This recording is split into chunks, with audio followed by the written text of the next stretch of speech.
Senhoras e senhores, aqui é o capitão falando. Bem-vindos a bordo do voo 914. Por favor, apertem os cintos de segurança e observem o sinal de não fumar. Vamos decolar em 5 minutos. Quando estivermos na altitude de cruzeiro, os refrescos serão servidos. Nosso voo levará 37 anos. Desejo-lhes uma boa viagem. O que você faria se saísse de férias para outra cidade e, de repente, descobrisse que está em outro país?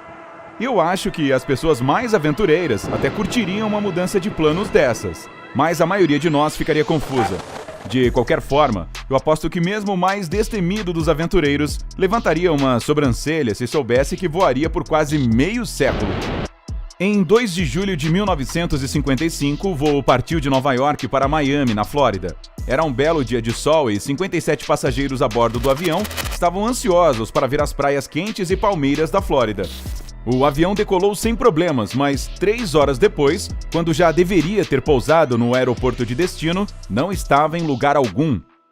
Os radares da torre de controle em Miami não mostraram nenhuma aeronave se aproximando e nenhum sinal de socorro foi recebido. Quando o controle de tráfego aéreo entrou em contato com a torre de Nova York, eles receberam uma resposta desconcertante. O voo 914 desapareceu dos radares no ar. Tudo indicava que o avião estava perdido.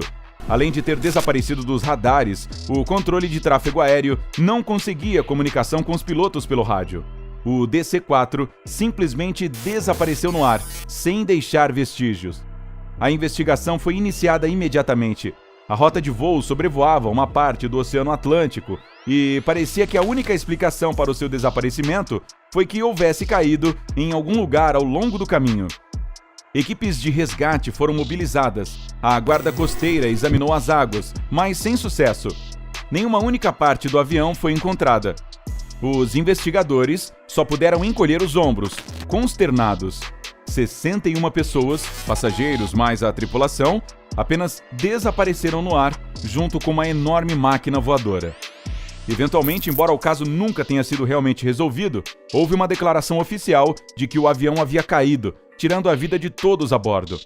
Mas, apesar das inúmeras e compreensíveis perguntas dos parentes enlutados, ninguém podia dizer o que realmente acontecera com o voo 914. Até 37 anos depois, pelo menos. Mudança de cena. Estamos em 9 de setembro de 1992, em Caracas, na Venezuela. É um dia perfeitamente normal para Juan de la Corte, controlador de tráfego aéreo no aeroporto de Caracas.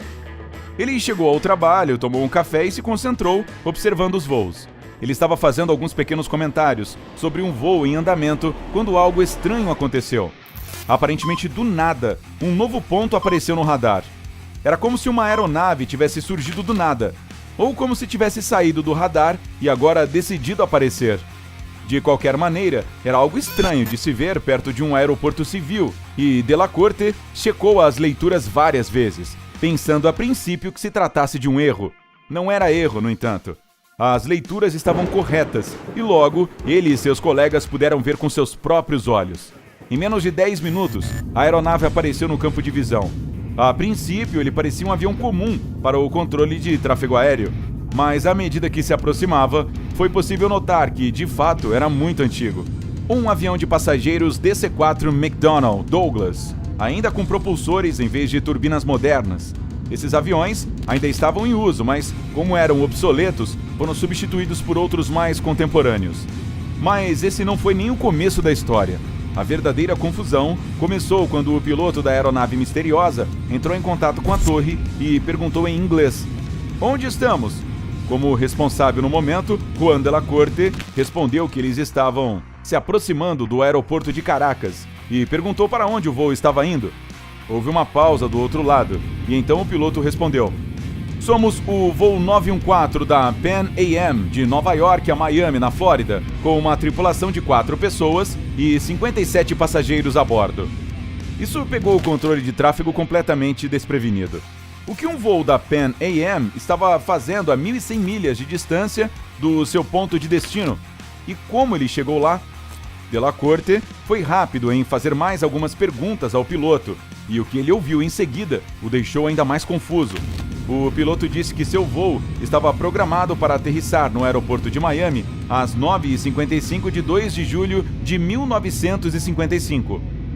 Agora era a hora de a torre toda pasmar em silêncio. Antes de perguntar qualquer outra coisa, para não piorar, a torre de controle liberou o avião para o pouso. Delacorte não sabia o que fazer com as palavras do piloto. Talvez achasse que ele enlouquecera, mas isso era irrelevante, já que havia pessoas a bordo do misterioso avião. Ele tinha que se certificar de que eles pousariam em segurança e decidiu que só faria perguntas depois do pouso. Unidades terrestres foram imediatamente chamadas para ajudar o avião e os passageiros, e ele pousou sem problemas. Tendo relaxado um pouco, Juan finalmente decidiu perguntar algo que o incomodava. Você sabe que hoje é 21 de maio de 1992? Outra pausa se seguiu, confirmando que era um grande erro dizer isso. Quando a equipe em terra se aproximou do avião, a voz confusa do piloto no rádio disse: "Do que você está falando?" Quando Delacorte ouviu isso, ele sabia que teria que ordenar aos seguranças que fossem até o avião e escoltassem os passageiros e a tripulação.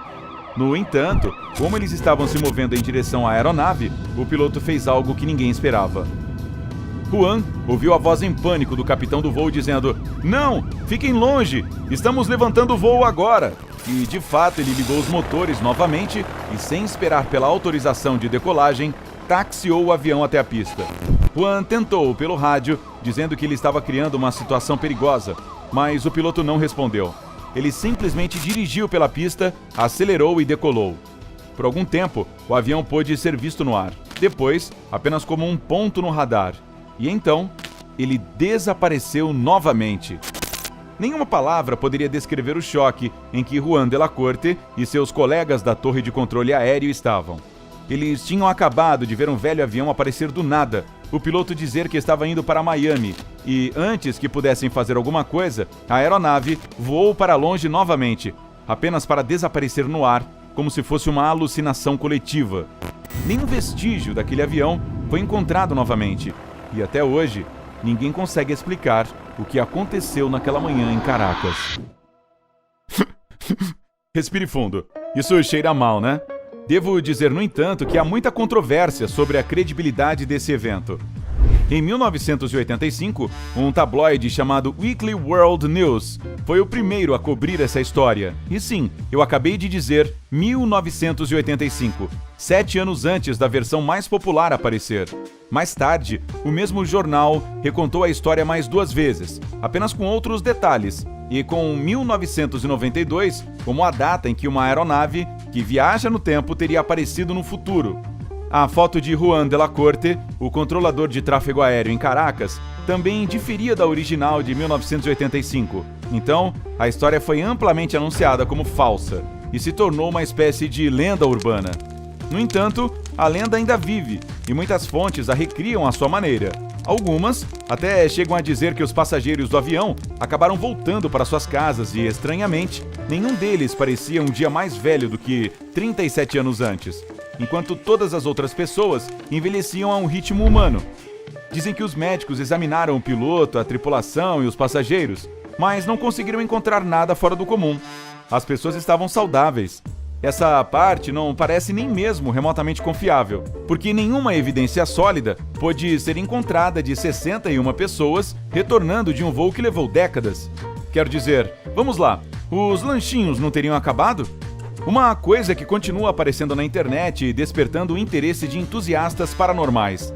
Se trata de um pequeno calendário de bolso que, de alguma forma, foi deixado na pista do aeroporto de Caracas quando o famoso avião decolou.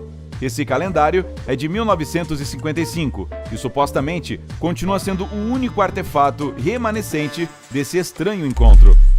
Ainda há pessoas que afirmam que o calendário é real, mas, mais uma vez, não há prova de sua existência. Ah, bem, quem sabe talvez seja apenas um conto de fadas, uma lenda urbana de fato.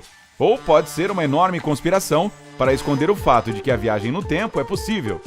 Eu acho que nunca vamos saber. Piscadela! E o que você acha? O voo 914 realmente se perdeu no tempo por 37 anos? Ou é tudo apenas um embuste? Deixe sua opinião nos comentários. Se você aprendeu algo novo hoje, curta o vídeo e compartilhe com um amigo. Mas ei, para viajar no tempo, não é preciso de um avião obsoleto. Escolha um entre os nossos mais de 2.000 vídeos e divirta-se. Fique no lado incrível da vida.